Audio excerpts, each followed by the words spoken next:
el Centro de Salud San Cayetano de la ciudad de Loja. Bien, tenemos el pico, el cual es, primeramente tenemos al paciente, van a ser los pacientes que asisten al Centro de Salud San Cayetano con una edad entre los 20 y 64 años. La intervención va a ser pacientes que presentan obesidad, la comparación va a ser pacientes que no presentan obesidad, y como los resultados tenemos la asociación de enfermedades cardiovasculares en pacientes con obesidad y sin obesidad.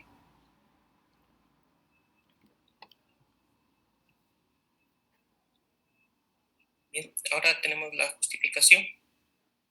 En cuanto a esta, primero tenemos de la obesidad. Primero, según la OPS, tenemos que en 1975 esta tenía a partir de lo que es un 4%, y en el 2016 llegó hasta el 18%, lo cual equivale a 1.9 o 1.900 millones de 1.9 millones de adultos mayores de 18 años que tenían sobrepeso.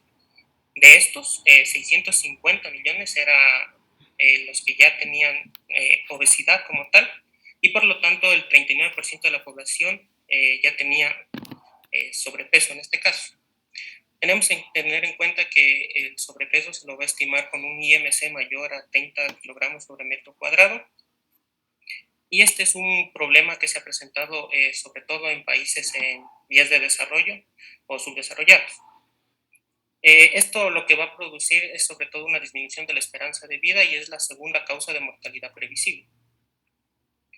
En cuanto a datos que hemos obtenido de América Latina, tenemos que según el informe del Panorama de Seguridad Alimentaria y Nutricional, en América Latina y el Caribe, el 58% de los habitantes presentaban sobrepeso, lo cual equivale a 360 millones de personas, y que en cambio la obesidad iba a afectar a 140 millones de personas. Y como un ejemplo que es bastante alarmante hoy en día, se sabe que México es el segundo país con el mayor índice de obesidad y sobrepeso. Y tenemos que en el grupo etario que va a presentar el mayor índice de obesidad va a ser el grupo etario entre 30 y 59 años, los cuales están representados un 35% en hombres y un 46% en mujeres. En cuanto a nuestra realidad en nuestro país, tenemos que en Ecuador en el 2012 un estudio de prevalencia y sobrepeso y obesidad en una población adulta mayor de 20 años presentaba, según el ENSANUD, 62.8%, lo cual equivale a 4.876.000 personas que presentaban sobrepeso y obesidad. Según el SABE, el 59% de adultos mayores presentaban obesidad, lo cual equivale a 682.000 personas. Y según el INEC, en el 2014 tenemos que el total de población con sobrepeso y obesidad iba a llegar al 30.80%, que equivale a 5.5 millones de personas.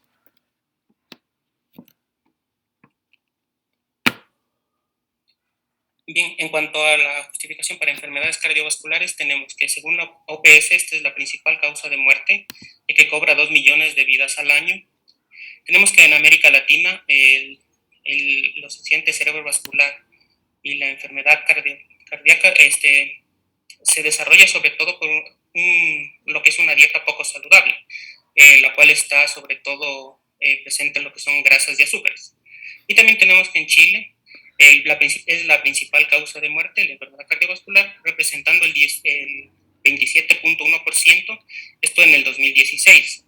En el 2019 esta representó lo que es el 61% y en el 2020 el 63%. En cuanto a Ecuador, tenemos que esta va a ser la primera causa de muerte y en 2019 se alcanzó lo que es el 26.49% del total de defunciones debido a enfermedades cardiovasculares. Y tenemos que la obesidad se asocia a una hipertensión arterial, intolerancia a hidratos de carbono, diabetes mellitus, dislipidemia, aterosclerosis, hiperuricemia y lo que es también la gota. Según estudios como el 13, tenemos que el síndrome polimetabólico va a producir lo que es representa el 42% de muertes que se producen por enfermedades cardiovasculares. Y en el estudio de Framingham y Wilden Blood Pressure Study demuestran que la obesidad es el factor de riesgo independiente para padecer una enfermedad cardiovascular.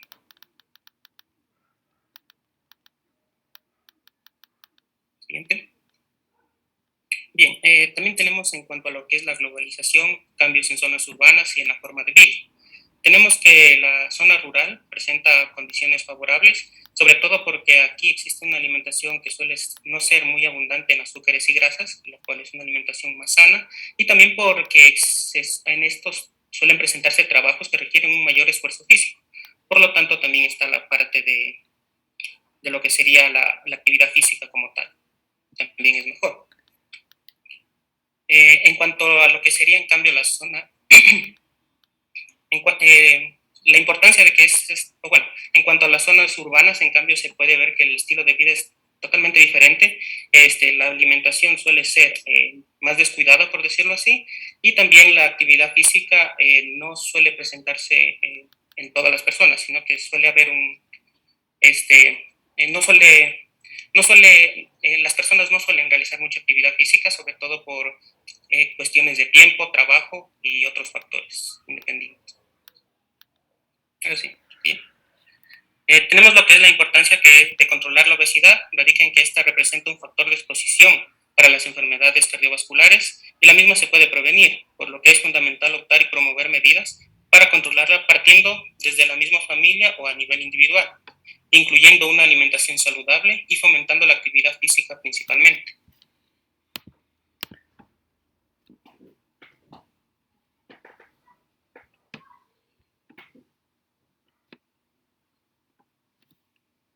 Bien, ahora tenemos lo que son los objetivos que hemos planteado en este trabajo.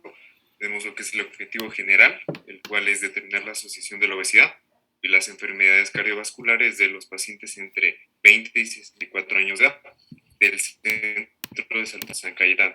Entre los objetivos específicos que hemos planteado, a su vez, tenemos caracterizar a la población de estudio con variables de persona, tiempo y espacio, tanto edad, sexo, tiempo de diagnóstico y también en relación a la comunidad.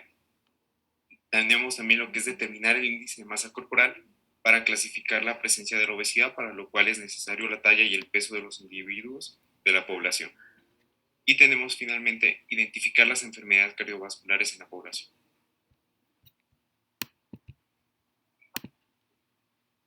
Bueno, dentro de la metodología, el diseño nuestro estudio es un estudio observacional, analítico, transversal. La población fueron personas con un rango entre 20 y 64 años de edad que tengan o no obesidad y que hacen atender dentro del Centro de Salud San Cayetano de la ciudad de Loja, siendo un total de 1987 personas. Lo que es la muestra, esta ha sido seleccionada mediante una calculadora de tamaño muestral en el programa de Excel, esperando que el 10% de los integrantes tenga obesidad. El tamaño mínimo de la muestra es de 129 personas con un nivel de confianza del 95%, precisión del 5% y proporción del 15%, estimando un 10% de proporción de pérdidas. La muestra ajustada va a ser de 144 personas. Los datos son obtenidos de las historias clínicas y de las bases de datos de este mismo centro de salud de San Cayetano. Para el muestreo, se realizó un muestreo aleatorio para la selección de los integrantes, los cuales fueron seleccionados a través de una selección obtenida de EPIDAT, que es un programa para el análisis epidemiológico de datos tabulados.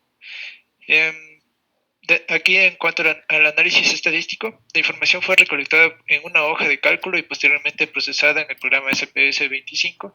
Los resultados fueron analizados por medio de medidas de tendencia central. Aquí tenemos la media distribución estándar, también las medidas de resumen, sobre todo la frecuencia y porcentaje, las medidas de comparación, chi cuadrado, el t de Stewart y o la U de Mann-Whitney, y también la estimación de riesgo, como son los odds radio con un valor significativo menor del 0.05.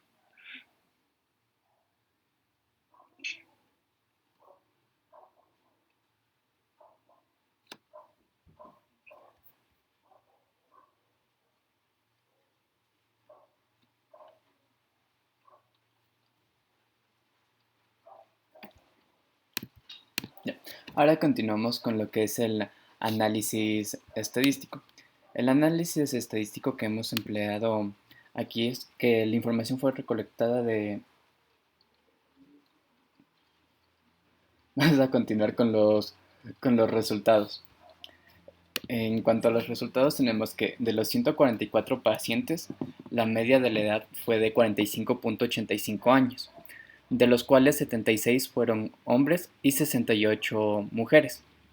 A su vez, 95 presentaron obesidad y 49, que representan el 34%, presentaron, de los cuales 95, que representan el 66%, presentaron obesidad y 49, que representan el 34%, presentaron obesidad. Y toda la población de estudio pertenece al barrio San Cayetano. En referencia a los parámetros de la población de estudio, se encontraron diferencias en cuanto al IMC, en cuanto al punto de referencia de presencia de enfermedad cardiovascular, y en el apartado sí, que tiene 27.79, y en el apartado no 25.09, con un valor de P significante de 0.002. En cuanto a la edad, en el valor de sí tenemos de 50.92, en el valor no 39.85, con un valor de significancia de 0.000. En cuanto a peso, de igual manera tenemos en el valor sí 75.18 y en el valor no 68.91, con un valor de 0.011. Y en cuanto a la talla, esta no presentó diferencias. Regrese, por favor, a la diapositiva anterior. Una más. Ya, sigamos.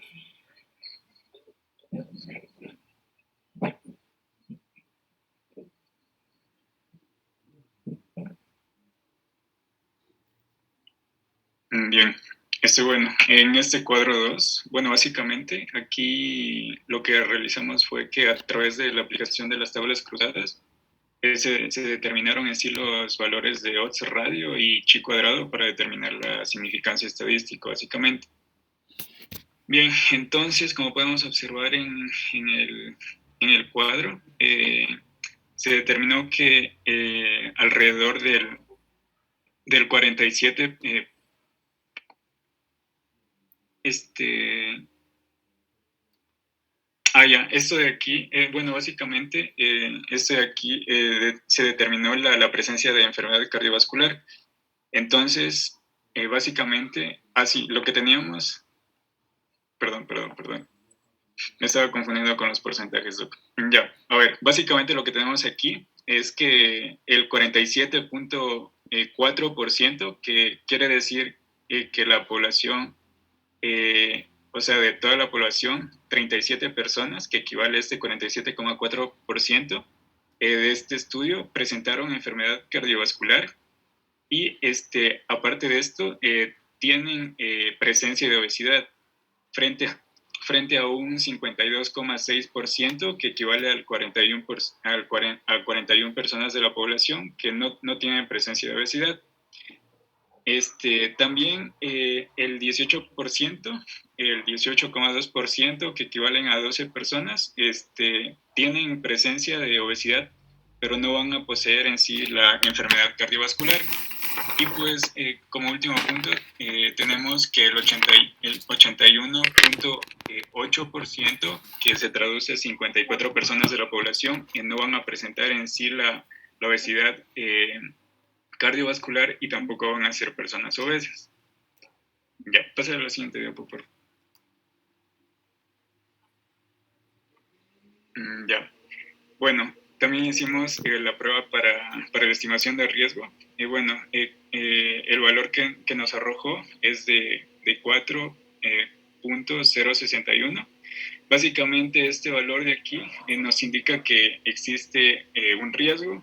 ¿Esto por qué? Porque va a ser mayor a 1.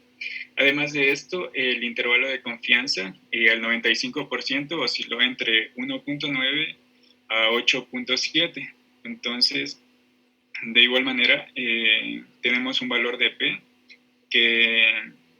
que se traduce, o sea, un valor de P igual a 0.000, que se traduciría como un valor significativo porque este es menor a 0.05. Entonces, este intervalo de aquí se va a considerar estadísticamente significativo, lo que se traduce que se convertiría en un factor de riesgo. Entonces, básicamente, obtuvimos que, o sea, Esto se traduce, este 4.061 se traduciría como que las personas que tienen presencia de obesidad tienen este porcentaje, que sería el 4,061 veces más riesgo de padecer la enfermedad cardiovascular que las personas que no poseen la obesidad. Ya, eso básicamente. Ya, a ver. Les pedí que organicen los resultados por objetivos. Vamos a regresar a los objetivos, por favor. Muy bien. Dice, caracterizar a la población de estudio con variables de persona, tiempo y espacio. ¿Cuáles son las variables de persona? ¿Cuáles son las variables de tiempo? ¿Y cuáles son las variables de espacio? Preséntenme su operacionalización de variables y la base de datos que armaron, porque no tienen respondido ese objetivo.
¿Ya?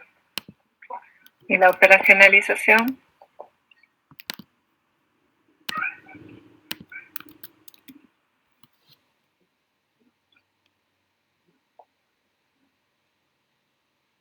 Mientras,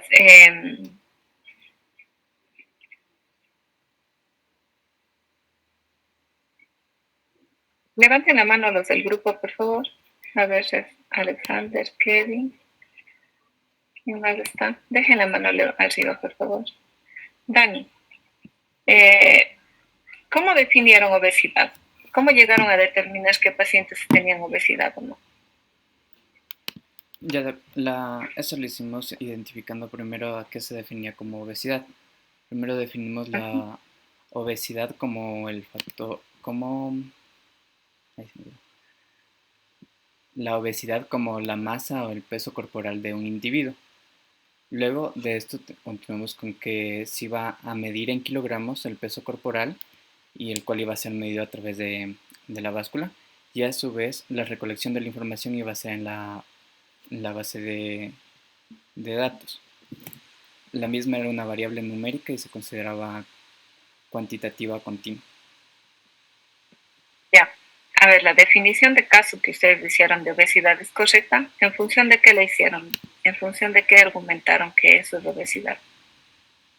Lo que le hicimos fue, ya una vez obteniendo los datos, en base al IMC, si el IMC salía mayor a 30, en base a lo que es el peso y altura, que los datos recolectados, marcaba como obesidad. Caso contrario, salía como no obesidad, si es que era menor a 30.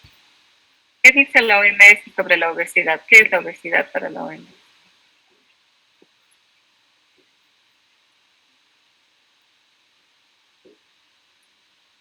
La Era- OMS decía Sí, que la obesidad es un estado patológico caracterizado por un exceso o una acumulación excesiva de grasa en el cuerpo, digámoslo así. Por lo tanto, la definición de caso que ustedes debieron haber utilizado es esta, ¿no? Que cómo iban a medir si es que existe o no existe la presencia de obesidad mediante el índice de masa corporal, ¿sí? A ver, muéstrenme la operacionalización de variables que ustedes tienen.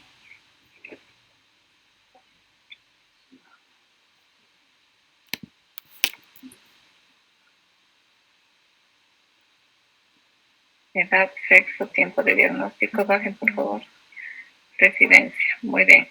¿Qué ocurre con que tienen aquí residencia y en los objetivos tienen, creo que decían, comunidad? ¿Qué ocurre con los objetivos? ¿Se acuerdan que yo les presenté a ustedes un ejemplo y les decía que a veces están cosas tan pequeñitas que se vuelven incoherentes? Por ejemplo, que ustedes tienen aquí residencia, ¿no? La variable residencia. Suban por favor a donde dice residencia, déjenme leer. Dice recolección de la información de las bases de datos, residencia actual. Cualitativa nominal, residencia actual obtenida de la base de datos, zona geográfica de la que forma parte. Muy bien. ¿Cómo recolectaron esa variable? Doc, sacamos toda la información de las historias clínicas, entonces ahí constaba el lugar de residencia actual de cada persona. Ya, muy bien. Entonces, déjenme ver cómo recolectaron el dato, cómo lo tienen tabulado, por qué no respondieron el objetivo 1. Tiempo de diagnóstico y residencia. Doc, en los Déjenme ver la base de datos. resultados sí se menciona que el 100% de la población es de San Cayetano, que era el lugar de residencia. A ver, si ustedes toman de la historia clínica cuando le piden domicilio a una persona, no le piden domicilio solamente el barrio al que pertenecen, le piden la información, de direcciones, ¿sí?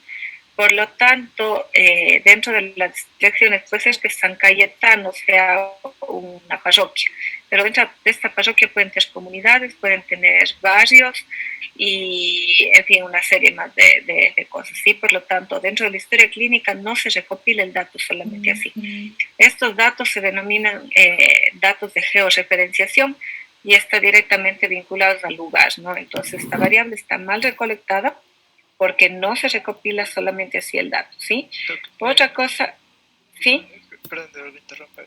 Bueno, nosotros recolectamos esto de las mismas historias clínicas, donde la mayoría, o sea, todos, mejor dicho, eran de San Cayetano, pero nosotros igual dejamos considerando la parte de otro para otra persona que pertenecía de otro sector que se encontraba atendiéndose en este mismo centro de salud.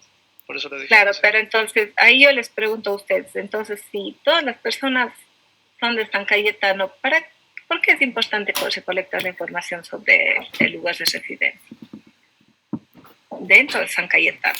¿Se acuerdan que habíamos hablado de la georreferenciación y del mapeo, de los famosos mapas parlantes, de la ubicación de las personas y demás? San Cayetano debe tener muchos barrios. Sí, Doc, es que fue específicamente así porque el barrio San Cayetano es considerado la zona urbana. Entonces fue como escogido que los participantes pertenezcan a San Cayetano. Entonces, ahí tienen ustedes que pensar mucho. ¿Por qué van a recolectar una variable de residencia si ustedes de antemano saben que todos son de San Cayetano?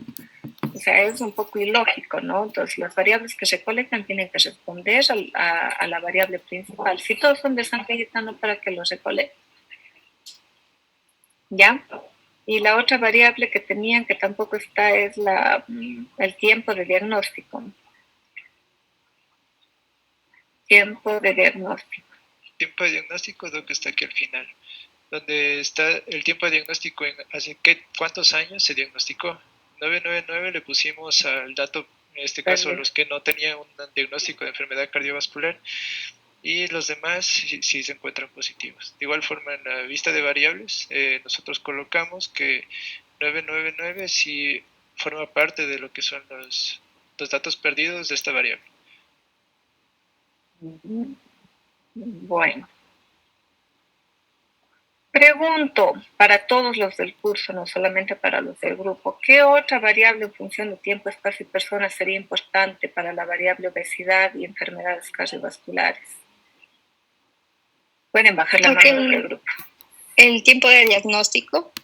Ya están. Sí, tiempo de diagnóstico ya tiene.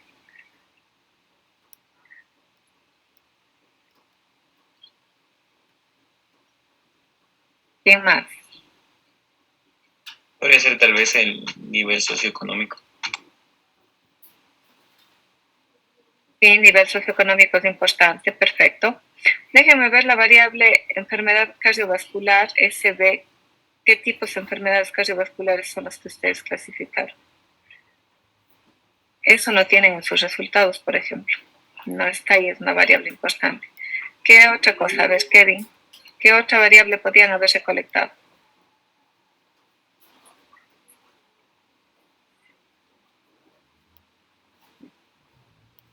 El nivel de actividad física que realizan. Puede ser, si es que realiza o no realiza actividad física. Muy bien, esto que ustedes están pensando ahorita es lo que tenían que haber pensado antes de hacer su base de datos, ¿sí? ¿Qué variables puedo recolectar y que son de interés para las dos principales variables que tengo? Tanto para las enfermedades cardiovasculares como para la obesidad, ¿sí?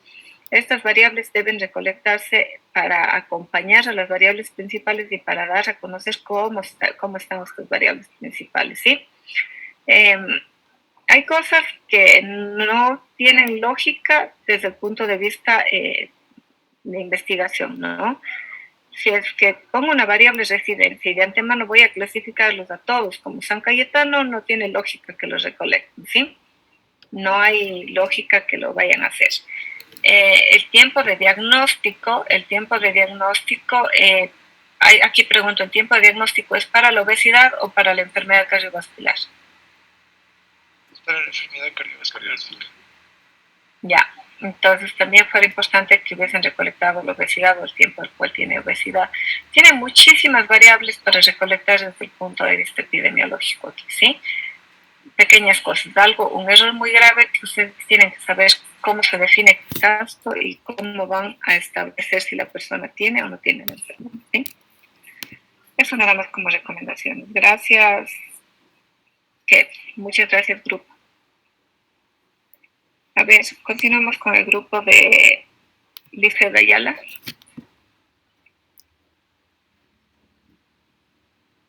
El proyecto más.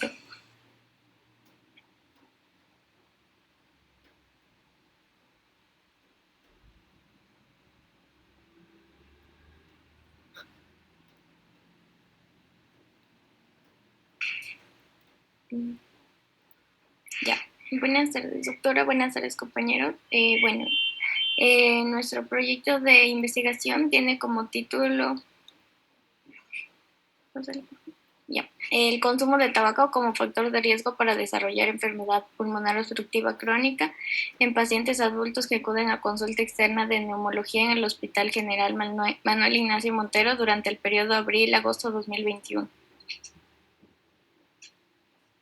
Ya, bueno, nuestra pregunta fue el consumo de tabaco es un factor de riesgo para desarrollar enfermedad obstructiva crónica en pacientes adultos en un rango de edad de 20 a 92 años que acuden a consulta externa de neumología en el Hospital General Manuel Ignacio Montero durante el periodo abril-agosto 2021.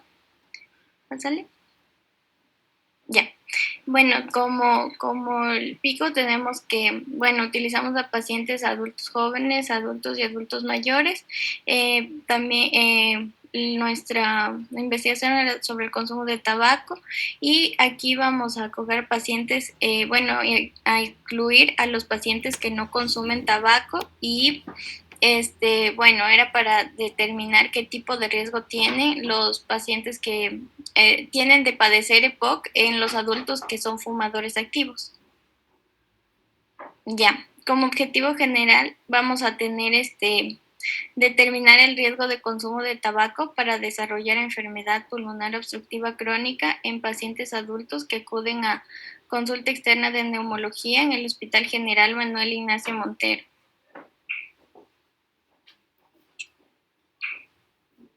Ya, como objetivos específicos tenemos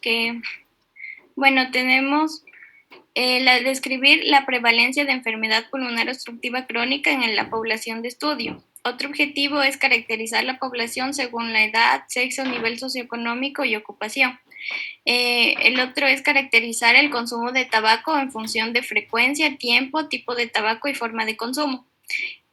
Otro objetivo es analizar el riesgo de desarrollar enfermedad pulmonar obstructiva crónica en función del índice tabáquico. analizar la relación entre el tipo de tabaco y el desarrollo de enfermedad pulmonar obstructiva crónica. Y como último objetivo tenemos analizar la relación entre la forma de consumo de tabaco y el desarrollo de enfermedad pulmonar obstructiva crónica. Ya, bueno, como justificación tenemos que el tabaquismo es la principal causa prevenible de muerte y enfermedad a nivel mundial según la OMS. Cada año tenemos que hay más de 5 millones de muertes en el mundo que son atribuibles al consumo de productos de tabaco y por lo tanto se espera que para el 2025 la cantidad de decesos anuales alcance los 10 millones. Tenemos que 19 personas mueren cada día a consecuencia del tabaquismo y son como 23.832 personas que van a padecer EPOC a consecuencia del consumo de tabaco.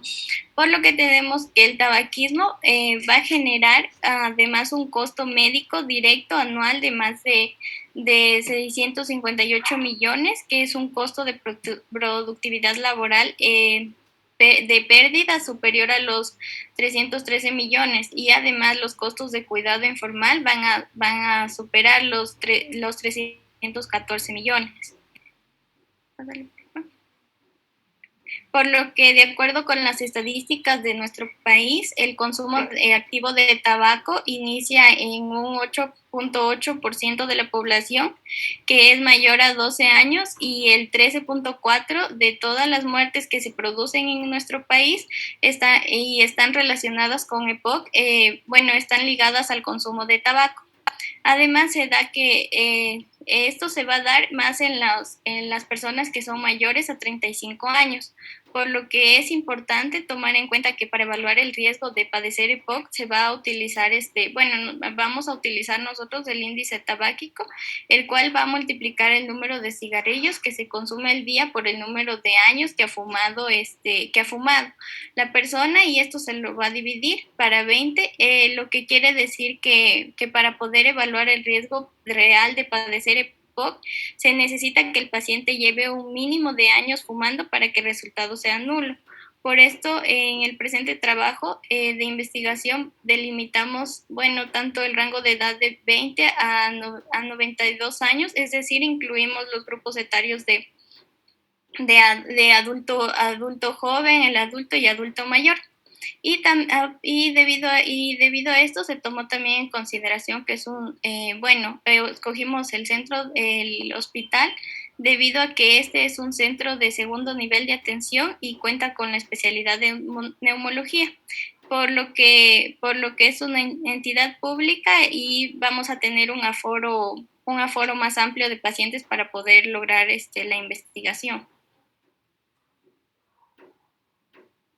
Ya, en cuanto a la metodología, tenemos que como diseño de estudio, nuestro diseño es observacional, analítico, retrospectivo. En cuanto a la población, el de estudio van a formar parte 340 personas que van a estar asignadas como muestra y muestreo. Y tenemos aquí que, la población va a ser una población finita de 340 pacientes adultos, ya que se realizó el estudio en la población ya conocida del área de consulta externa de neumología del Hospital General Manuel Ignacio Monteros. Ya, en cuanto a la muestra, tomando en cuenta la población finita que anteriormente ya mencioné, hay un nivel de confianza del 95% y una proporción del 14% de acuerdo con lo establecido por los estudios a nivel nacional, por lo que se les realizó aquí un cálculo muestral del cual se obtuvo una muestra ajustada a las pérdidas de 126 pacientes adultos. En cuanto al muestreo, fue estratificado, ya que tenemos que el total de 340 pacientes adultos que acudieron a consulta externa de neumología en el Hospital General Manuel Ignacio Monteros de Loja durante el periodo de abril-agosto 2021, se determinó que existen subgrupos de pacientes adultos de acuerdo a lo establecido por el MAIS del Ecuador, donde se considera que los pacientes adultos jóvenes van desde los 20 a los 39 años y tenemos que los adultos propiamente dichos van de los 40 a los 64 años y los adultos mayores más de 65 años. Bueno, de 65 años en adelante. Y bueno, déjale un ratito la anterior. Aquí también cabe mencionar que los pacientes que se seleccionaron aleatoriamente y se recogieron datos relativos con referente a la edad, el sexo, el hábito tabáquico, el cual incluye el número de cigarrillos al día, los años de fumador, el tipo de tabaco, ya sea negro, rubio, las formas de consumo, que sería el tabaco con filtro y sin filtro. Y a continuación realizamos el cálculo del índice tabáquico, como ya mencioné anteriormente, en función del número de cigarrillos fumados al día por el número de años de consumo dividido para 20. Y también también se tomó en cuenta espirometrías realizadas a los pacientes, los cuales iban a presentar un patrón obstructivo, que iba a ser en el que se consideró a los pacientes con EPOC cuando la relación era del FEV1 y el FVC, que iba a ser a menor al 70%, y los que no tenían, los que no tenían era mayor al 70%. Ya pasa. Ya, en cuanto al análisis estadístico, realizamos que para la obtención de los resultados se utilizaron medidas de resumen, porcentaje y también medidas de tendencia central y dispersión, junto con los intervalos de confianza. Además, el análisis estadístico se lo realizó con el programa SPSS y se utilizó la prueba de chi cuadrado de Pearson para las variables cualitativas. Una vez comprobada la normalidad con la prueba de Kolmogorov y Smirnov, y se utilizó también la estimación de riesgo o ratio con la finalidad de valorar los factores influyentes, por lo que se llevó a cabo un modelo de regresión logística binaria y utilizando como variable independiente la existencia de EPOC y dependientes las demás variables.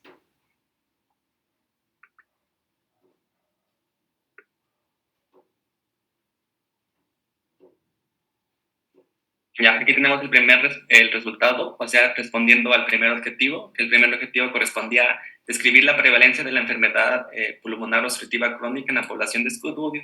Al ser variables cualitativas, se realizó un diagrama de barras, en donde nos dio, en el diagnóstico de POC, nos dio que los valores válidos correspondían a 126 individuos, que no existían valores perdidos, y de la población estudiada, el 57,9% de la población, correspondiente a 73 individuos, fueron diagnosticados con EPOC, y el 42,1% de la población, correspondiente a 53 individuos, no fueron diagnosticados con EPOC.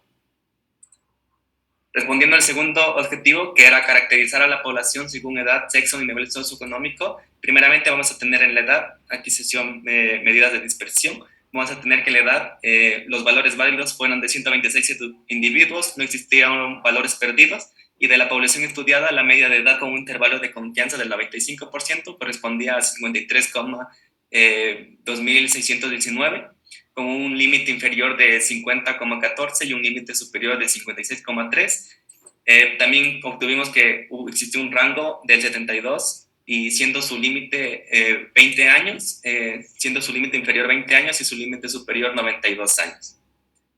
Otra característica del segundo objetivo fue el grupo etario, que también al ser una variable cualitativa se aplicó un diagrama de barras, donde tuvimos que los valores válidos fueron 126 pacientes, no existieron valores perdidos, y de la población estudiada, el 29,4% de la población corresponde a 37 individuos, estos corresponden a adultos jóvenes, el 42,9% de la población corresponde a 54 individuos que corresponden a adultos propiamente dichos, el 27,8% de la población corresponde a 35 individuos que corresponden a adultos mayores.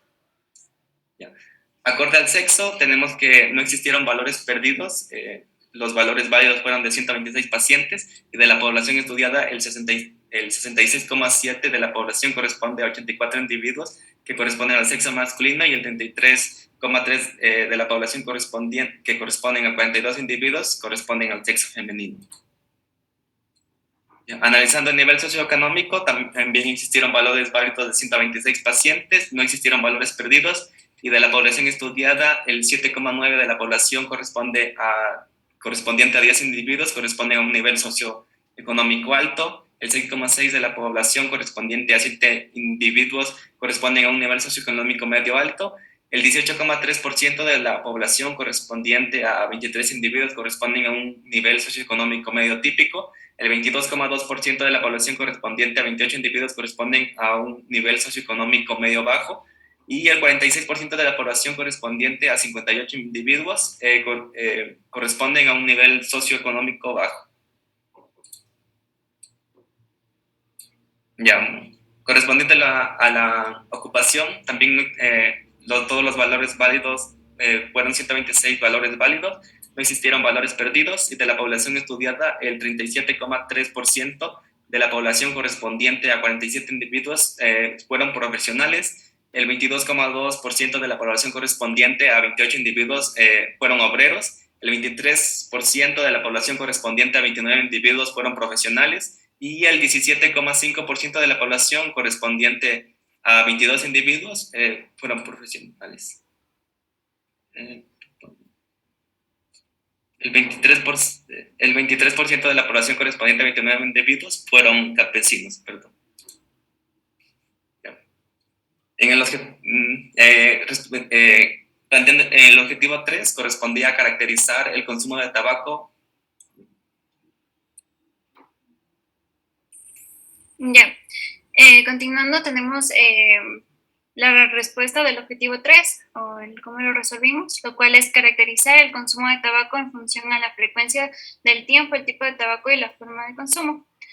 Aquí, en cuanto al número de cigarrillos, tenemos que los valores válidos son 126 pacientes. Aquí no encontramos valores perdidos.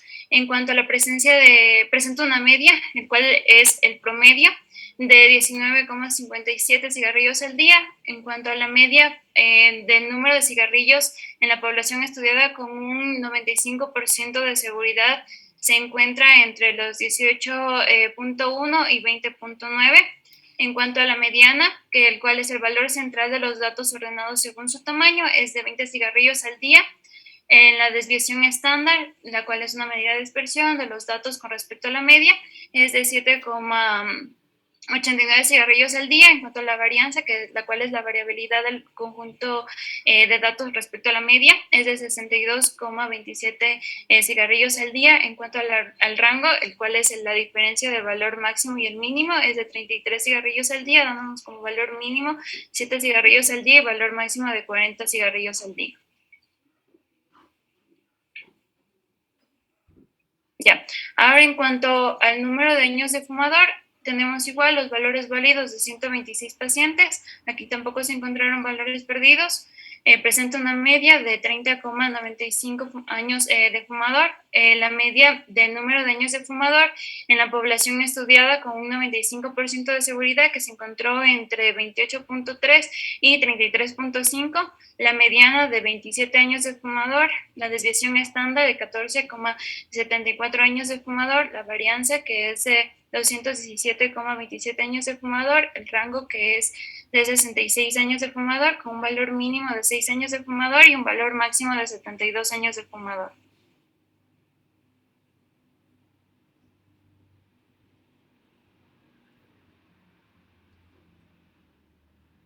Ya, ahora en cuanto al tipo de tabaco, aquí también se hizo una tabla de un diagrama de frecuencia. En cuanto al valor, los valores válidos es de 126 pacientes, no existen valores perdidos. De la población estudiada, aquí el 56,3% de la población corresponde a 72 individuos que consumen tabaco rubio, y el 43,7% de la población corresponde a 55 individuos que consumen tabaco negro. Ya, ahora en cuanto a la forma de consumo, tampoco, aquí los valores válidos son de 126 pacientes, no existen valores perdidos, y de la población estudiada, el 51,6% de la población corresponde a 75 individuos que consumen tabaco sin filtro, y 48,4% de la población, que corresponde a 61 individuos que consumen tabaco negro con filtro. Ya luego de caracterizar algunos objetivos, tenemos al número 4, que es analizar el riesgo de desarrollar EPOC en función del índice tabáquico. Esta variable en específico está formada por dos variables que ya se mencionaron anteriormente, como es el número de cigarrillos consumidos al día y el año y los años de fumador que lleva el paciente. En este caso planteamos como hipótesis nula que el índice tabáquico y el desarrollo de EPOC son independientes, y como hipótesis alternativa que el índice tabáquico y el desarrollo de EPOC son dependientes. En este caso, igual aplicamos pruebas de normalidad, nos salió que es normal, de acuerdo con Kolmogorov-Smirnov, y por ende aplicamos pruebas paramétricas, en este caso chi cuadrado. Bueno, en este caso tenemos el total de pacientes es de 126, de estos tenemos que 73 pacientes tienen diagnóstico de EPOC, de los cuales 65 presentaron un índice tabáquico alto en comparación a 8 pacientes que presentaron un índice tabáquico bajo.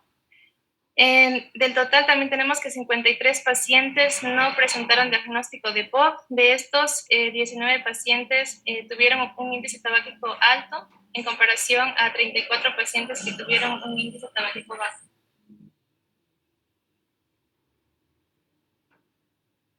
Ya, como ninguno de los valores esperados fue menor a 5, en este caso sí podemos utilizar igual la prueba de chi cuadrado de Pearson. En este caso se puede ver que el valor fue menor a 0.05, por ende aceptamos la hipótesis de trabajo que nos menciona que el índice tabáquico y el desarrollo de EPOC son dependientes y están relacionados. Y asimismo, si calculamos la estimación del riesgo, como podemos observar, tanto el OR como el límite inferior y superior del intervalo de confianza nos dieron mayor a 1, lo cual va a catalogar al índice tabáquico alto como un factor de riesgo para desarrollar el EPOC. Incrementa el riesgo de enfermedad.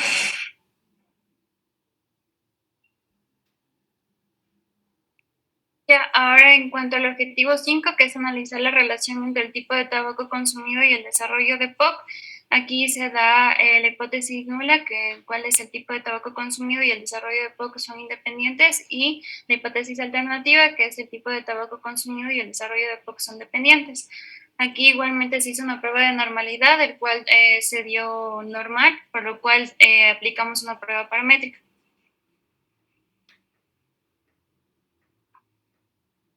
Ya, en cuanto a la tabla cruzada del tipo de tabaco con diagnóstico de EPOC, en cuanto al total de pacientes, que son un recuento de 73, que sí tienen diagnóstico de EPOC, hay un recuento de tabaco negro de 51 con un recuento esperado de 31,9, y el total de pacientes que no tienen un diagnóstico de EPOC es de 53. El tabaco rubio, por eso también me equivoqué, con el diagnóstico, que sí tienen diagnóstico de EPOC, de 22, y a cambio de un total de 53, cuales no tienen diagnóstico de EPOC, tienen un recuento de 4, y en cuanto al tabaco negro y en cuanto al tabaco rubio es de 49.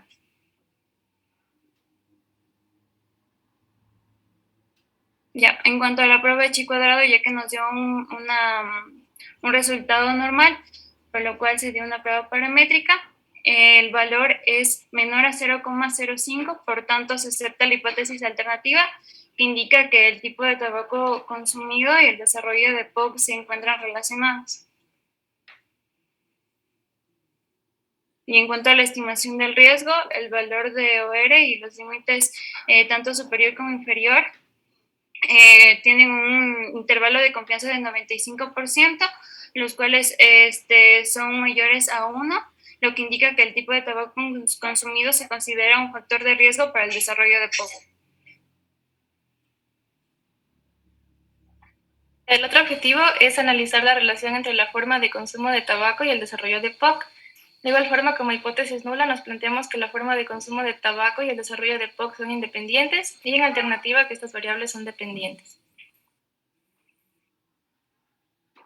Ya, aquí tenemos igual un total de 126 pacientes. De estos, 73 pacientes sí tuvieron un diagnóstico de EPOC, de los cuales 54 que sí tenían un diagnóstico de EPOC fueron pacientes que consumían cigarrillo sin filtro, en comparación a los 19 pacientes que tuvieron diagnóstico de EPOC, pero que sí utilizaron filtro.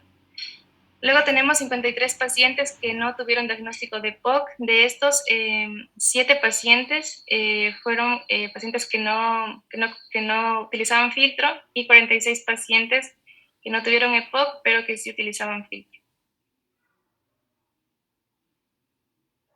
Ya, de igual forma, aquí nos dio un resultado significativo, es menor a 0.05, por ende aceptamos nuestra hipótesis de trabajo que nos indica que la forma de consumo de tabaco y el desarrollo de POC se encuentran relacionados. Y finalmente tenemos la estimación de riesgo, que como podemos ver también el valor del OR y el límite inferior y superior del intervalo de confianza son mayores a 1, por ende podemos considerar que la forma de consumo de tabaco es un factor de riesgo para el desarrollo de POC. Ya, bueno, como última parte, en función de tanto los objetivos como los resultados, tenemos las conclusiones.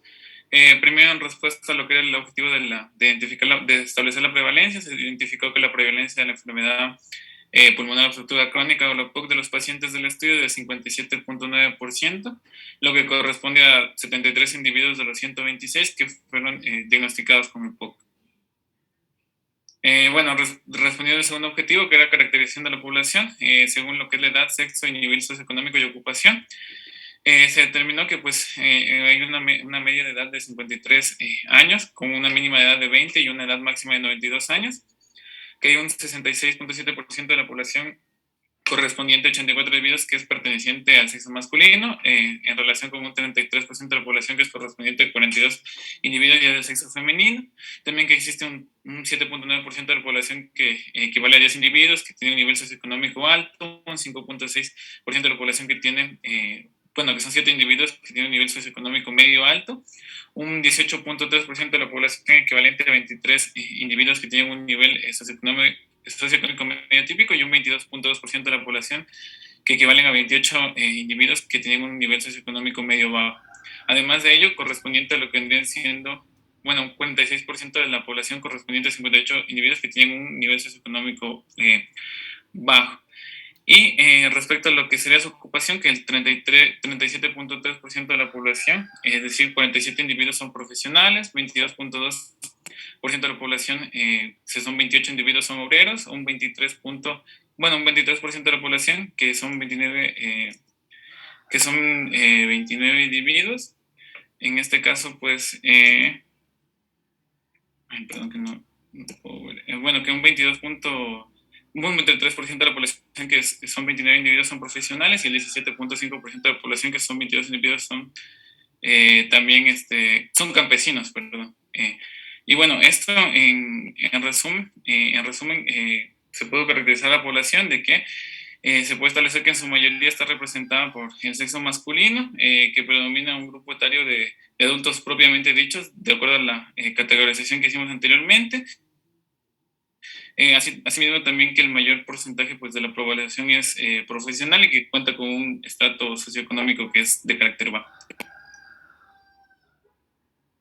Ya, también se caracterizó pues, lo que es el consumo del tabaco en función de lo que sería tanto la frecuencia, que es el número de cigarrillos que se fuma, también el tiempo, es decir, los años del fumador, la forma en la que se consume el tabaco y el tipo de tabaco, sea rubio o negro, y la forma de consumo, es decir, de forma tradicional sin filtro o de forma comercial que es con filtro. Y pues así también se obtuvo que el número de cigarrillos que se consumen diariamente, el que más se repite en todos los pacientes es de 20 unidades al día, con un valor mínimo de 7 unidades y un valor máximo de 40 unidades por día. Y que el número de años que llevan fumando la mayoría de los pacientes, o que más se repite, es de 26 años, con un mínimo de 6 años de fumar y un máximo de 72 años. También se caracterizó que lo que es el 56.3% de la población, que son 72 individuos, consume tabaco de tipo rubio, mientras que el 43.7% de la población, que son 55 individuos, consumen tabaco negro. Y también que el 51.6% de la población, que son 65 individuos, consume tabaco de forma tradicional, es decir, sin filtro, mientras que el 48.4% restante de la población, que son 61 individuos, consume tabaco negro con filtro. Sí, pues, eso respecto a la caracterización, y luego posterior a lo que vendría siendo el análisis. que, bueno, se analizó que el riesgo de desarrollar EPOC en función de lo que vendría siendo el índice tabáquico, y se llegó a determinar que el riesgo de desarrollar EPOC sí depende del índice tabáquico que presenten los pacientes, ya que en el estudio pues, un gran porcentaje elevado de los pacientes con índice tabáquico alto desarrollaron EPOC en comparación a los pacientes que tenían un índice tabáquico más bajo que no desarrollaron EPOC. También se analizó la relación de desarrollar EPOC con el tipo de tabaco que consumían, y se estableció que el riesgo de desarrollar EPOC también sí depende del tipo de tabaco consumido, ya que en el estudio pues el 69.9% de los pacientes que tenían diagnóstico de EPOC consumían tabaco negro, en comparación con el 31.1% de los pacientes con EPOC que consumían tabaco de tipo rubio. Y por último, también en respuesta a lo que es el último objetivo y en función del último resultado, se determinó que el riesgo de desarrollar EPOC también sí depende de la forma en la que se consume el tabaco, ya que en el estudio el 74% de los pacientes que tenían diagnóstico de EPOC consumían tabaco de forma tradicional, es decir, sin filtro, mientras que el 26% restante de la población de los pacientes con diagnóstico de EPOC consumían tabaco con filtro. Bien. Gracias. A ver, pregunta. Eso muy claro, la parte de la metodología explicaron muy bien cómo obtuvieron las variables. Perfecto, ya, muy bien. No hay nada que preguntar referente a esto. Hay algo que me llamó la atención y que alguno de ustedes dijo al momento que presentó y dijo previo a realizar el análisis de riesgo, se verificó la distribución de la normalidad, ¿sí? Y yo pregunto, ¿se debe verificar la normalidad previo a aplicar un análisis de riesgo? No, doctor. Ya, no, exactamente, no. ¿Por qué?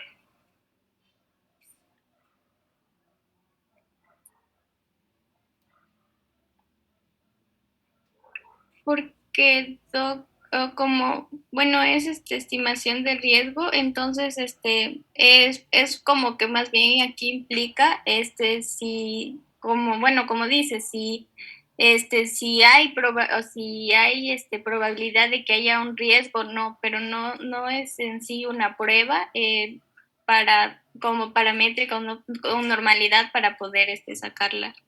Muy bien, ¿por qué no debo verificar la normalidad? Porque previo a hacer un análisis de riesgo yo tengo variables cualitativas, ¿sí? Dicotómicas, no tengo una variable en escala, por eso, ¿sí? Otra pregunta, no me quedó claro lo de la población muestra y muestreo. A ver, ustedes tuvieron 340 individuos que acudieron a la sala de neumología, la consulta externa de neumología, ¿verdad? Muy bien, sí. De ellos aplicaron la muestra con todos los criterios y tuvieron una muestra de 120 y algo individuos, ¿verdad? 126. Muy bien. El muestreo, ¿cómo lo realizaron?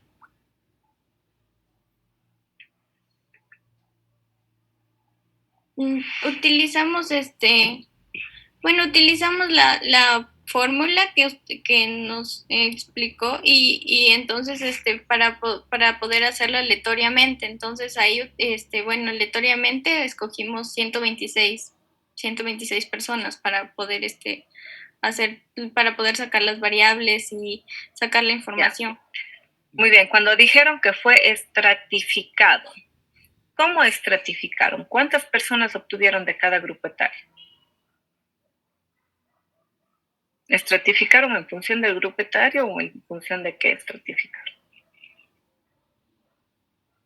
Sí, fue en función del grupo etario. Muy bien. ¿Cuántos individuos de cada grupo etario obtuvieron? Alrededor de 42. Muy bien. ¿Mediante qué herramienta aplicaron el aleatorio estratificado? Una aplicación de sorteo, entonces aleatoriamente los sorteos. Tienen que tener cuidado con las cosas que escriben, porque cada cosa que ustedes escriben tienen que decirla y decirla correctamente. ¿Sí? ¿Ya? Eso como recomendación. Mucho cuidado con las cosas que dicen. Yo sé que fue tal vez una equivocación por parte de ustedes, pero igual eso involucra la presentación que ustedes hicieron. Otra cosa muy importante es que tienen muchísimas faltas de ortografía, ¿sí? principalmente la acentuación, las tildes. Hay muchísimos verbos que son en pasado y que son en futuro que llevan tilde. Hay mucha redacción incoherente. Y yo, como recomendación, las conclusiones son como su nombre lo dice, conclusiones. Es decir, al objetivo 1 mi respuesta es tal, no tengo que volver a interpretar los resultados, ¿no? Simplemente, muy bien. Si es que hablo de los grupos etarios más, en el cual se presentó más pacientes con EPOC, muy bien. El grupo etario que tuvo mayor frecuencia de casos de EPOC fue el de adulto mayor. Eso fue una conclusión. Pero clara, sencilla y concreta, porque las conclusiones están extremadamente largas y extensas, ¿sí? Muy bien, recuerden que todo lo que tienen que hacer, que todo lo que están diciendo ahorita lo tienen que entregar en un documento escrito, ¿sí? Entonces, mucho cuidado con lo que van a entregar, ¿sí? Bueno, no, estuvo muy bien, les felicito, esas pequeñas cosas y mucho cuidado con las cosas que escriben y cómo las van a contar o cómo las van a presentar hacia los demás individuos, ¿sí? Muy bien, muchísimas gracias. Entonces, hoy avanzamos con un grupo más. Siboney, por favor, su trabajo. Ya proyecto a mi compañero. Muy bien. El grupo dejan la manito levantada, ¿sí?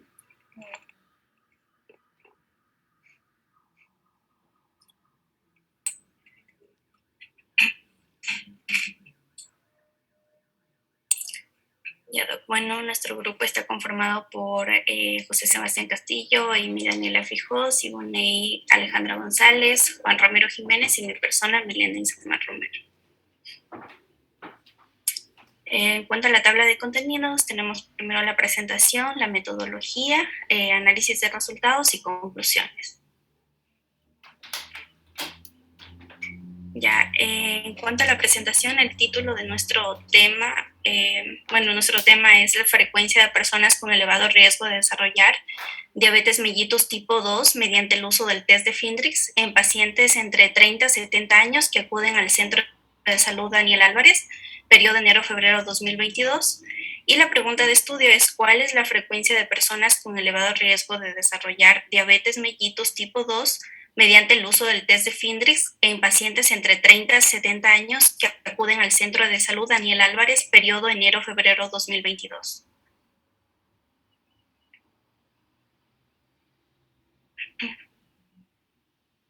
En cuanto a lo de la pregunta pico, es la pregunta pacientes entre 30 a 70 años que acuden al Centro de Salud Daniel Álvarez,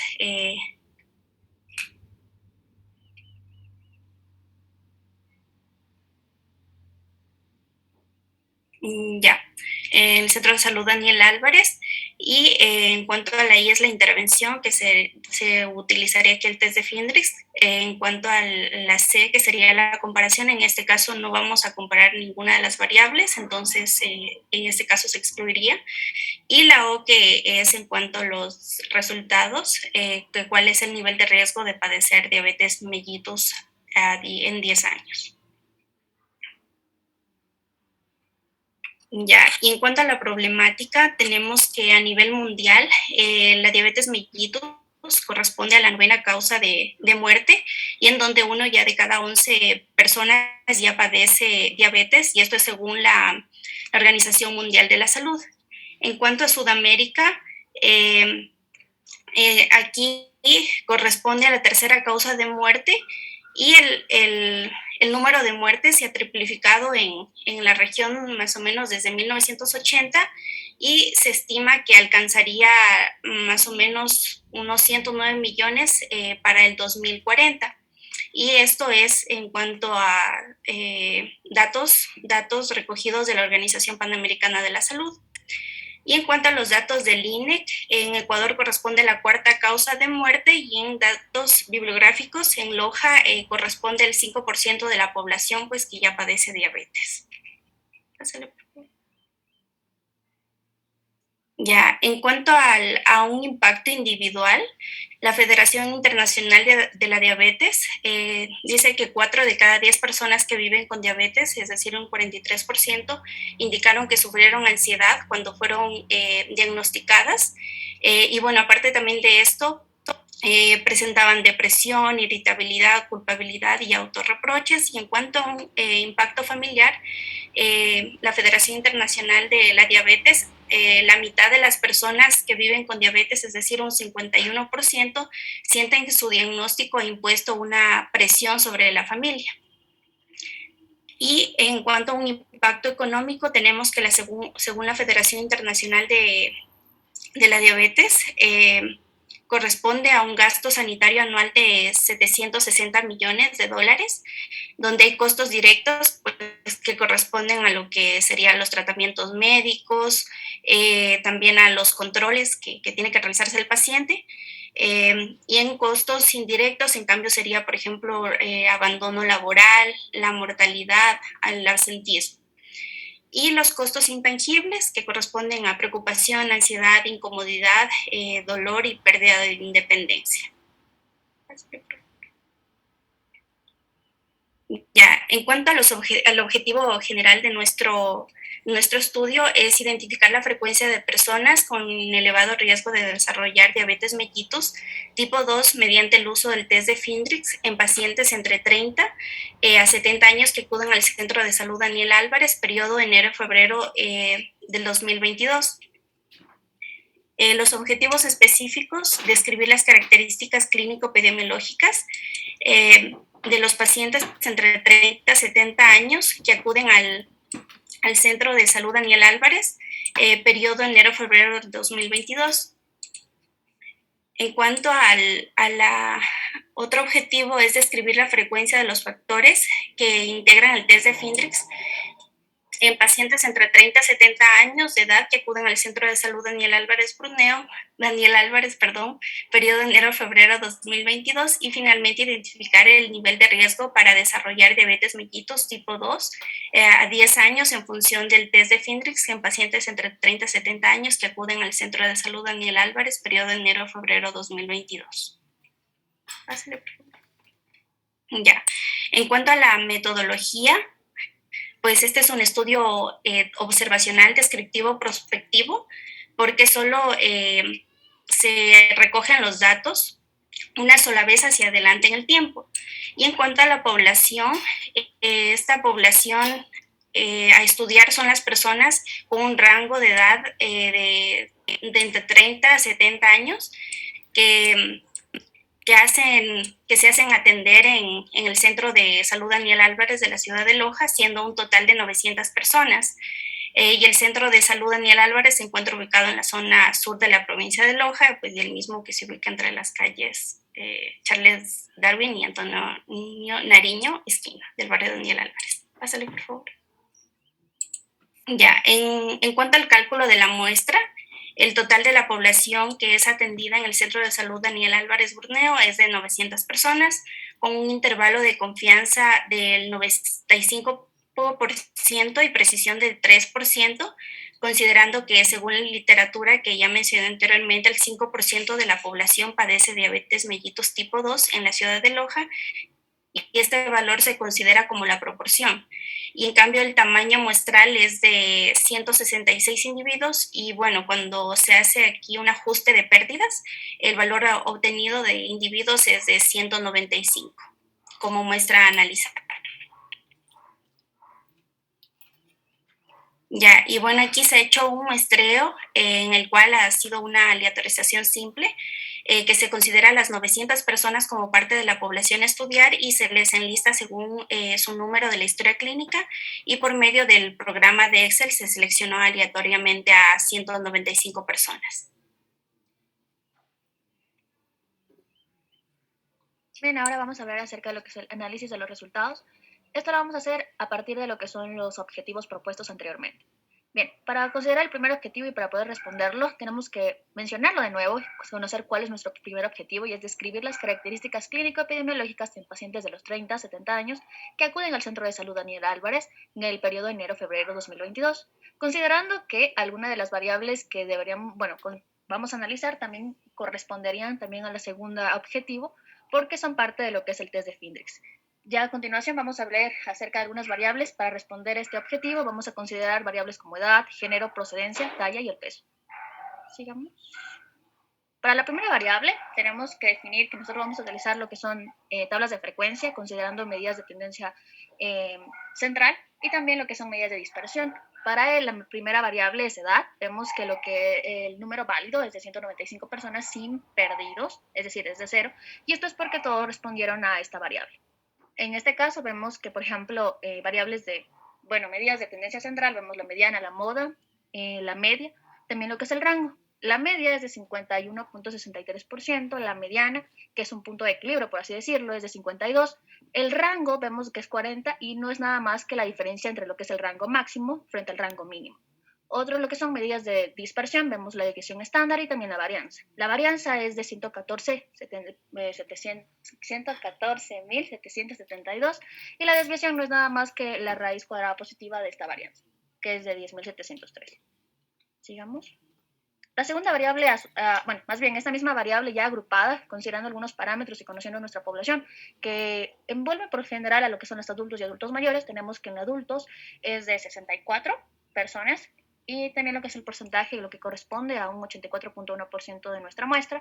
Adultos mayores es de 31 personas, y el porcentaje es de 15.9%. Considerando que no existen valores perdidos, el porcentaje válido sigue siendo el mismo y el porcentaje acumulado para adultos es de 84.1 y en conjunto es de 100%. Bien, acá vamos un poco de lo que es una gráfica, simplemente para de manera de resumen, por así decirlo. Entonces tenemos que lo que son los adultos, vemos que existe una mayor proporción, vemos que es de 84.1% para adultos y adultos mayores es de 15.9%. ¿Sigamos? La segunda variable a considerar es el género. Y para caracterizar a la población, también tenemos aquí las 195 personas y todas respondieron a esta pregunta. Considerando hombre y mujer, en la frecuencia para hombre es de 90, lo que corresponde a 46.2% en nuestra muestra. La mujer, en cambio, es de 105, lo que corresponde a 53.8%. El porcentaje válido sigue siendo el mismo al no tener valores perdidos y el porcentaje acumulado, como antes mencioné también, vemos que para hombres de 46.2% y en las mujeres ya conjunto con los hombres es de 100%. Bien, acá vemos un poco también esquematizado lo que son hombres y mujeres. Vemos que la cantidad de mujeres, existe una mayor relevancia porque es un 53.8% y en hombres es de 46.2%. En cambio, lo que es la procedencia, nosotros de acuerdo a lo que es el criterio del investigador, vemos y hemos clasificado la procedencia en lo que es zona rural y zona urbana. Vemos que todos han respondido a esta variable, por lo tanto no hay valores perdidos. En urbano hay 128 personas que corresponden a esta zona, lo cual corresponde a 65.6% de nuestra muestra. En rural vemos que son 67 personas, lo que corresponde a 34.4%. El porcentaje válido sigue siendo el mismo, el porcentaje acumulado simplemente es de 65.6%, solo urbano y ambos son de 100%. Ya sigamos esquematizando lo que es la procedencia. Vemos que en lo urbano existe mayor cantidad de personas que acuden a este centro de salud, vemos un 65.6% y lo rural 34.4%. Bien, simplemente para verlo muy escuetamente, vemos lo que es la talla y el peso como otras dos variables a considerar. Y vemos que la talla también, que son medidas de tendencia central, valoramos medidas también de dispersión. Vemos la mediana, la media, la moda, el rango mínimo y máximo. La mediana para tallas de 1.6365. La mediana, como podemos ver, también es 1.600, y también vemos que lo que es la moda, 1.59, desviación 0.069, la varianza de 0.005, el rango de 0.39, que no es nada más que la diferencia entre el máximo y el mínimo, y para el peso también una media de 72.0292, la mediana de 72.00 y la moda 65. Vemos una desviación de 8.97772, una varianza de 80.581 y un rango de 47, que es la diferencia entre el máximo y el mínimo. Muy bien, ahora continuando con el segundo objetivo, vamos a recordarlo nuevamente, describir la frecuencia de los factores que integran el test de Findrix en pacientes entre 30 y 70 años que acuden al Centro de Salud Daniel Álvarez. Para responder al objetivo vamos a tomar en cuenta las siguientes variables que son edad, índice de masa corporal, perímetro de cintura, actividad física, alimentación, medicación antihipertensiva, glucosa en sangre y antecedentes familiares. Comenzando por la edad, tenemos que nuestro total de la población es de 195, donde no existieron valores perdidos. En este caso se agrupó en función al riesgo del test de Findrix. Entonces, en este caso tenemos a menores de 45 una frecuencia del 59% y un porcentaje de 30.3%, que sería la mayor parte de la población, y la menor parte de la población sería mayor a 64 años con una frecuencia de 31 y un porcentaje del 15,9%. En este caso, el porcentaje es considerado el mismo que el porcentaje válido debido a que no existen valores perdidos. Sigue, por favor. Aquí lo podemos ver esquematizado, en donde comprendemos mucho mejor la relación. Tenemos menores de 45 años, un 30,3%, entre 45 a 54 años, un 27,2%, entre 54 a 64 años, un 26,7%, y mayores de 64 años, un 15,9%. Ahora con el índice de masa corporal, de igual manera todos tienen el registro del índice de masa corporal, no existen valores perdidos. En este caso se ha agrupado en relación a la OMS como bajo peso, normopeso, sobrepeso, obesidad 1 y obesidad 2.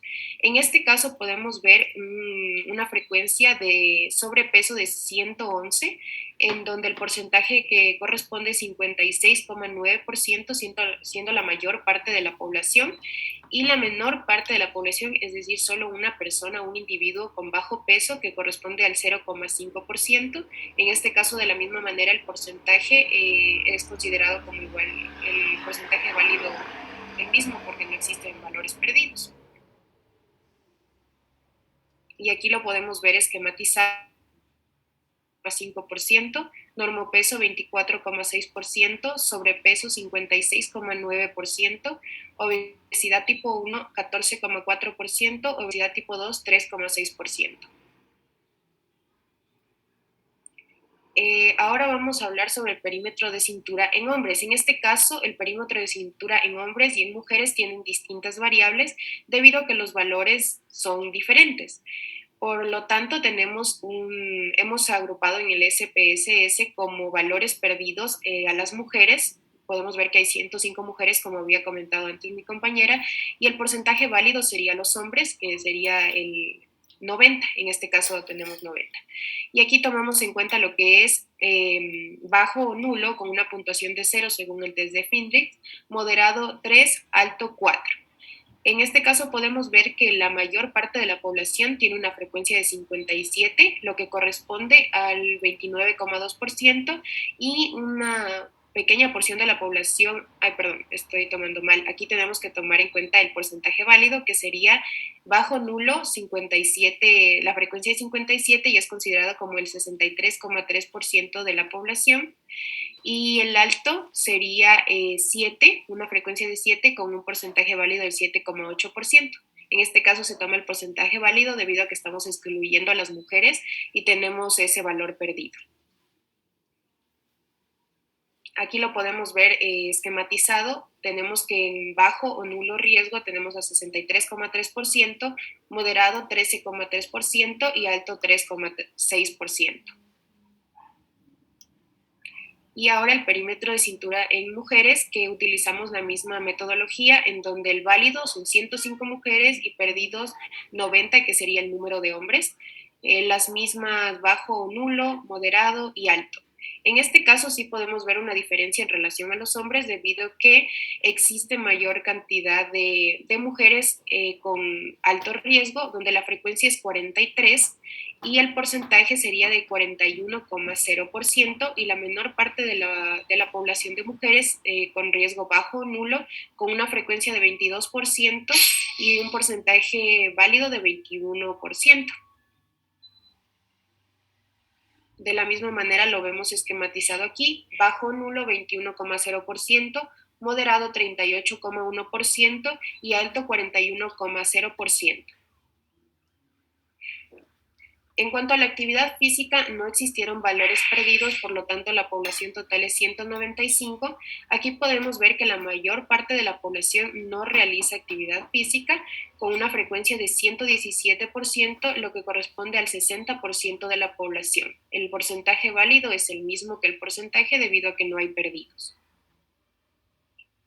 Y podemos ver esquematizado aquí donde sí hacen actividad física el 40% de la población y el 60% no realiza actividad física.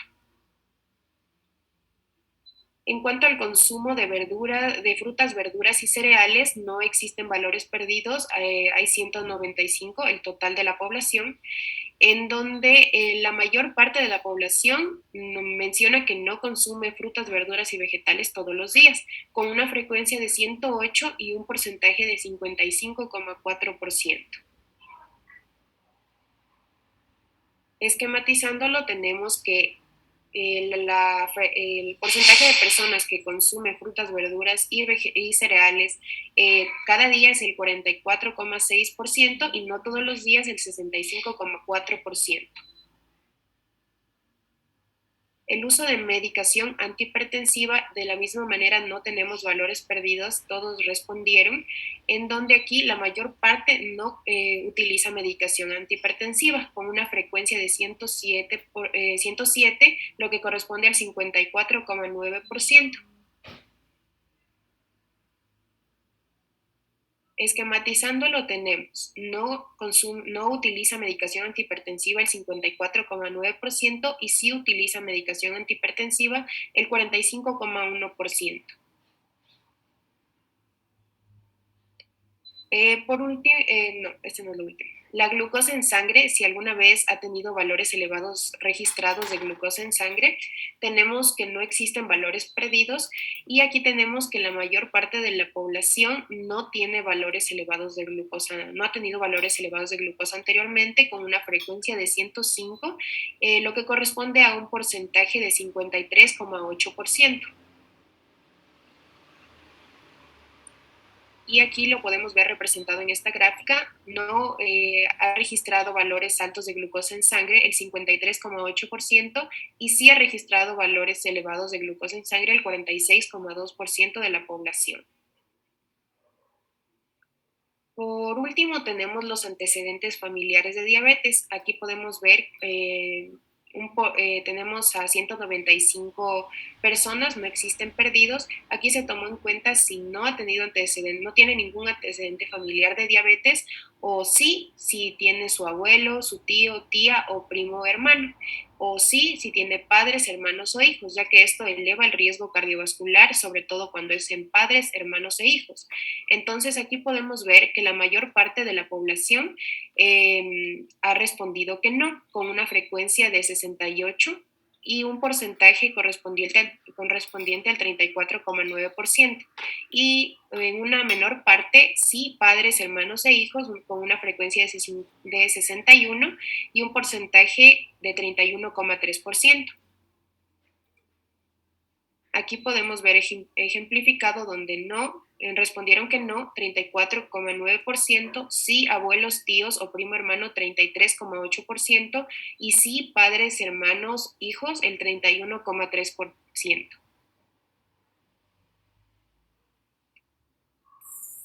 Bueno, ahora continuando con el tercer objetivo específico, tenemos el identificar el nivel de riesgo para desarrollar diabetes mellitus tipo 2 a 10 años en función del test de Findrix en pacientes de 30 a 70 años que acudían al Centro de Salud Daniel Álvarez en el periodo de enero-febrero 2022. Aquí vamos a tener la variable del riesgo de test de Findrix, que va a ser la cual nos va a ayudar para evaluar en la siguiente tabla. Bueno, aquí también no teníamos valores perdidos. Tenemos el total de 195 que respondieron adecuadamente, se les evaluó adecuadamente el riesgo del test. Entonces teníamos que 29 individuos presentaron un riesgo bajo, representando el 14,9% del total, un riesgo ligeramente elevado en 49 individuos, representando un 25.1%, un riesgo moderado en 47 individuos, que representaba el 24.1%, un riesgo alto en 58 individuos, que representaba un 29.7%, y en un riesgo muy alto de presentar la diabetes a 10 años, teníamos a 2 individuos que representaban un 6.2% del total. Aquí, como no iban a haber valores perdidos, igualmente el porcentaje y el porcentaje válido iban a ser iguales. Esquemáticamente acá lo tenemos, un riesgo bajo un 14.9%, un riesgo ligeramente elevado un 25.1%, un riesgo moderado 24.1%, un riesgo alto 29.7% y un riesgo muy alto un 6.2% de la población.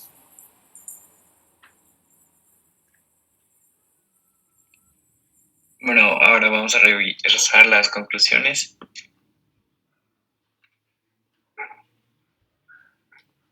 Ya, finalmente se identificó que la mayor parte de los pacientes que participaron en este estudio presentan un riesgo muy alto de padecer diabetes dentro de 10 años, eso fue el 29.7%, y los que presentan un riesgo en cambio muy alto es del 6.2%.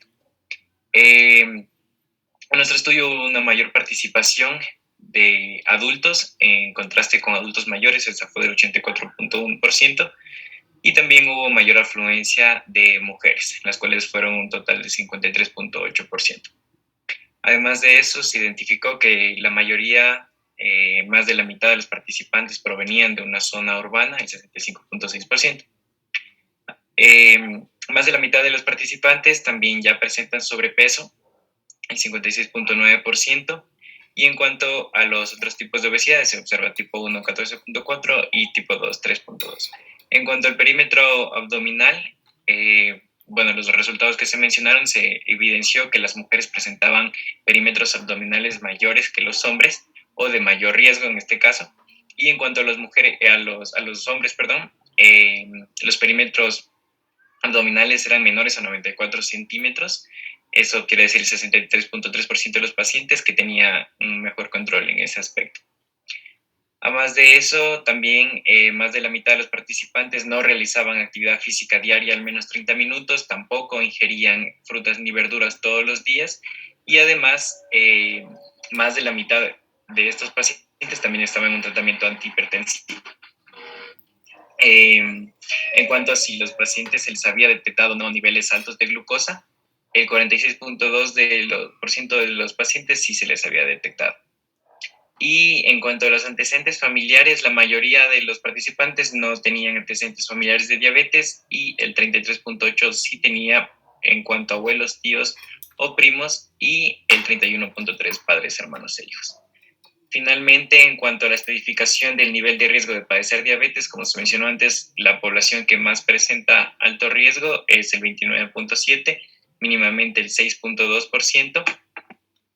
También un riesgo ligeramente elevado el 14.9% y un riesgo bajo el 25.1%.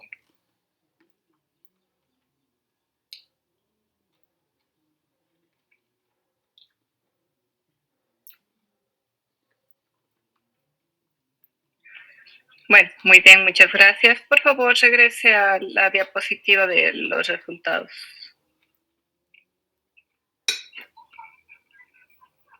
A ver, no, de el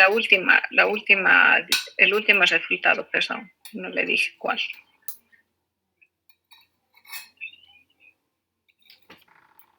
Ya, perfecto. Muy bien.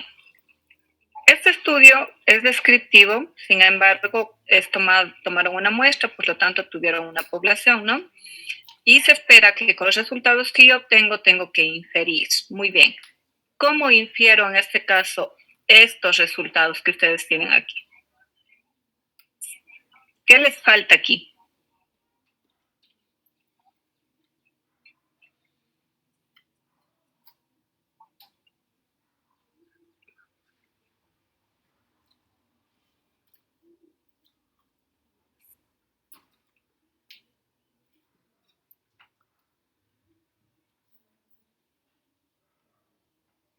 Si desean, los demás del curso también pueden ayudar.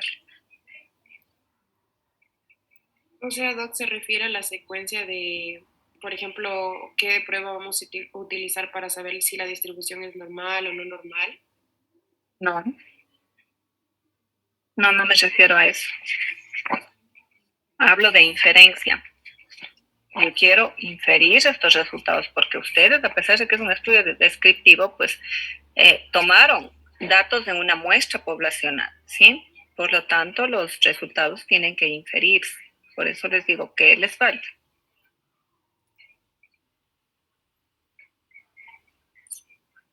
Podría ser que, de acuerdo a los resultados que obtuvimos, esto de los riesgos de padecer diabetes, digamos, como solo vemos 195 personas, podríamos inferir en las 900 que en su momento, bueno, es la población que se atiende en este centro de salud. Exactamente, pero para inferir, ¿qué necesito?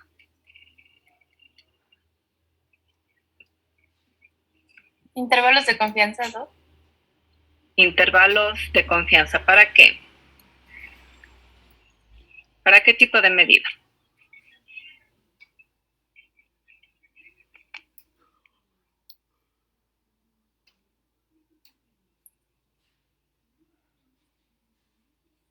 ¿Será para una media o será para una proporción? Para una media. A ver, ¿quién dijo una media? ¿Qué datos tienen aquí? ¿Tienen frecuencias o tienen medidas de tendencia central y de dispersión? Frecuencias, Doc, no es por proporción. Proporciones. Necesitan intervalos de confianza para proporciones. Muy bien, recuerden que a pesar de que es un estudio descriptivo, en todas las tablas les faltan intervalos de confianza. Porque a final de cuentas lo que quiero es inferir. En los otros dos estudios hicieron prueba de hipótesis, ¿sí? Es otra forma de inferir los resultados.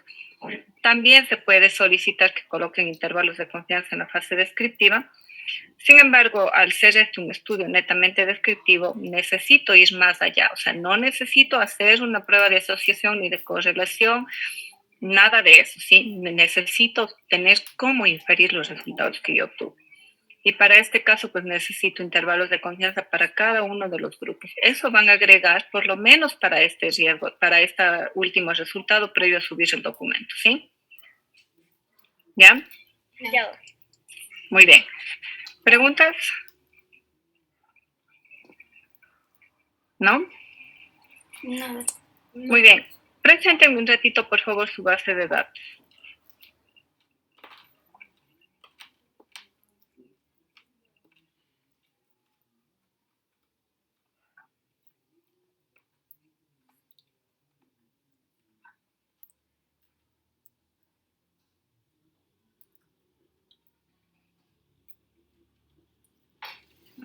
De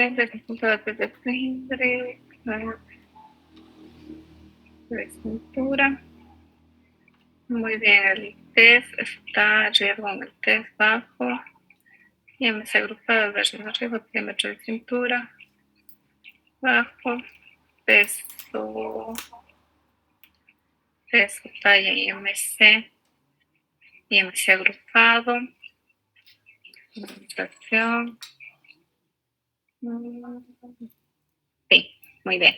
Hasta el momento parece que todo está bien, ¿sí? A simple vista. Pero recuerden que tienen que cargar el archivo de el Word acompañado de la base de datos de SPSS, ¿sí? ¿Ya? Entonces, con todo igual revisen para que esté bien y para que suban la tarea completa y correctamente, ¿sí? Muy bien.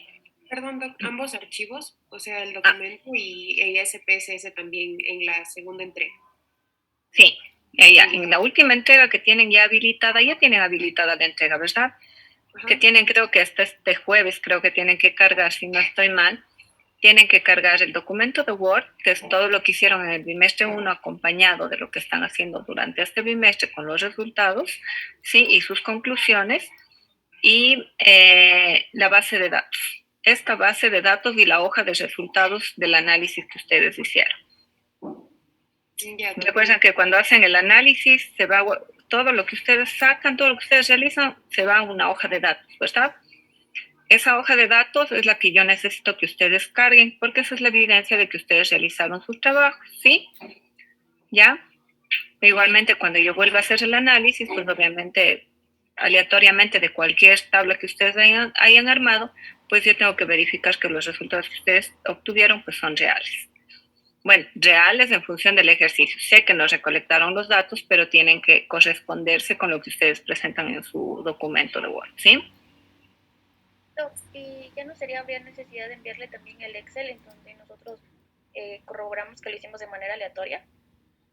No, eso no necesito. Yo necesito, lo que necesitaba es que ustedes tengan claro qué es una población muestra y muestreo. En primer lugar, eso no estaba dentro del plan docente verlo, pero lo vimos porque ustedes tenían algunas dudas, ¿sí? Y porque yo necesitaba que ustedes entiendan lo que es inferir en epidemiología.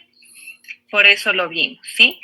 Entonces, les he dado herramientas para que ustedes lo puedan hacer solos en algún momento que ustedes lo necesiten. Pueden utilizar Repinfo, pueden utilizar randomization.com, pueden utilizar Repidad, ¿sí? Pero es algo que yo les incrementé un poquito de los contenidos nada más, ¿sí? Que no es nada del otro mundo, ¿ya? Entonces, ¿qué necesito? El documento de Word, la base de datos y la hoja de resultados de SPS. ¿Ya? Muy bien. Perfecto. Entonces, el día de mañana continuamos con el grupo que nos falta.